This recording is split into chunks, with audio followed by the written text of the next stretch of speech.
अस्सलाम वालेकुम everyone, welcome back to my YouTube channel. कैसे आप सब लोग? Hopefully all are doing great. So आज मैं आप लोगों के साथ शेयर करने वाली हूँ बेनिफिट्स ऑफ राइस वाटर। या there are lots of benefits but which may be not everybody knows, so here I will tell you some benefits. So without further ado, let's move on to the video.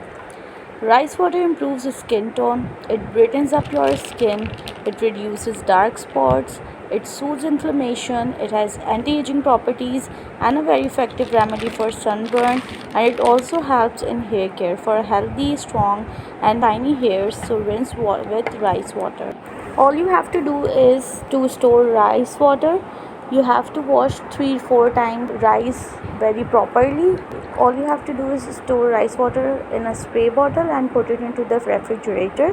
Spray it on your face at regular intervals for a refreshed feeling, and also pour it in on ice cube tray and keep it in the freezer. You can use these cubes to refresh and hydrate your skin or soothe irritation and itching.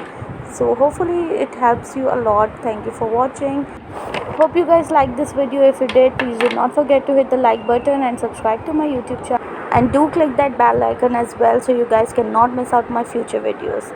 See you soon inshallah in my next video. Till then, take care. Allah Hafiz. Bye bye.